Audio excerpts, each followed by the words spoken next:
So please continue. I'll stay just a little while longer, but thank you again for all your work. I applaud you for your service to the country. Thank you. Thank you. Wanda just has a couple of more housekeeping things to do, so... If you could see my house, you'd understand I'm not very good at housekeeping. And I left my list of items on my desk this morning, so it was a bad omen. Just a reminder, your cell phone, PDA, blackberries, strawberry, oranges, whatever you're carrying that makes noise could ring because of the disruption to the meeting. If you would put those on silent, or at least if it's a quiet vibrate to alert you, we would appreciate that. So have to always do that requisite reminder. Lots of questions and inquiries about the status of the charter and why this is a one-day meeting. Dr. Coe mentioned the fall scientific meeting on XMRV. That's just been posted to the NIH website. It's not clear. My understanding is there might be some ability to look at interaction of other viruses, some of that work that is underway. But the State of the Knowledge Conference coming up next spring, both of these are opportunities to, or in 2011, I should say, might not be spring, opportunities to have the committee visibly present. And we faced considerable uncertainty. And we were looking at January and February and had heard nothing about our submission of nominees for replacements for the outgoing members of the committee. We were very concerned. We wanted to get this meeting scheduled and announced because we know how difficult Dr. Coe's schedule is. And having 6 members, just a quorum, and a need to focus on a charter that actually expires in September. There's no question that charter will be renewed. The question is, do we simply rubber stamp the old charter, or in trying to listen to the committee and its concerns about what this advisory committee does, do we have opportunities to improve the specificity, to include ARC as an ex officio member in the charter, because that's where ex officio agencies need to be named, other changes of that sort. And it was, believe me, it was a consummate struggle. The research subcommittee was the only one that retained a quorum because of the outgoing members, where we were able to continue meeting. So it was, they could reflect to you what a struggle it was for us to proceed with meeting or not.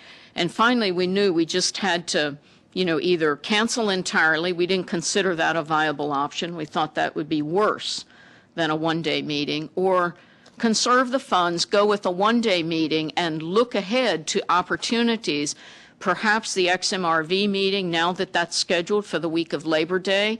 If that timing works out for another advisory committee meeting, then we can append the meeting. But we could still perhaps designate 1 or 2 advisory committee members. The committee can talk about this, to be specially charged with attending that meeting, reporting back on behalf of the advisory committee. I want the advisory committee visible, because this XMRV, obviously, the fall meeting was really exciting. It was full of hope. There was lots of buzz. It may or may not. The published data telling us, but we know there are limitations.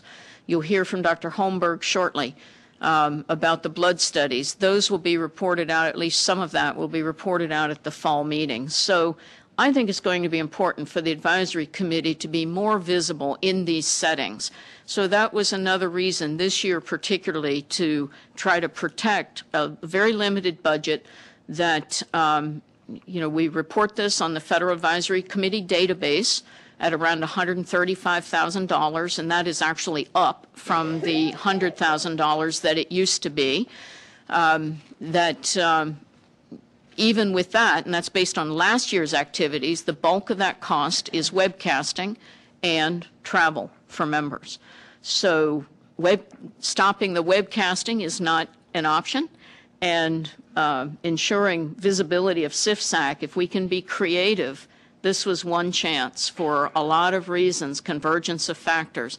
I'll take responsibility if folks think that's a bad decision. I'm not afraid to take the responsibility for making a bad decision, but I feel that in the fall, having CFSAC more visible in that scientific meeting And then whatever date we choose for the fall meeting, that we will, if you will, break even. It will not break the budget.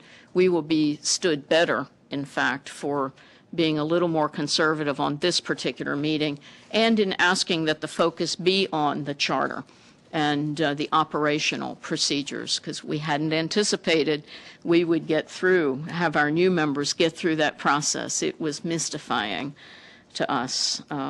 But we know that nominee, as Dr. Koh can share with you how long his process took. And members go through, advisory committee members go through almost the same process as presidential nominees. The vetting, the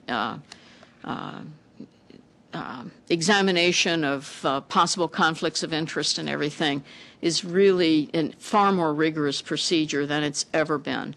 So, it turned out things were differently, but we had to go with what we knew was a sure thing, and that's how we wound up with a one-day meeting. So we can talk about the fall in the committee discussions. We can talk about opportunities to, as Dr. Koh suggested, keep the issues and concerns for the advisory committee before him and before the secretary. Those are all going to be parts, we hope, of your discussions throughout the day. We have just a few minutes before our next agenda, but let me just turn back to Chris and see where you want to go with. So do we have Dr. Elizabeth Unger? Is Elizabeth here? Yes. Okay, good. So just to echo Wanda's comments, most of us know what it's like to work within a budget. And so, Wanda does very well with the budget. I think some of the questions that have been raised by the patients is the actual amount of that budget and whether it's appropriate for a disease of this magnitude. So I expect that we'll address some of those issues at this meeting and future meetings. Okay.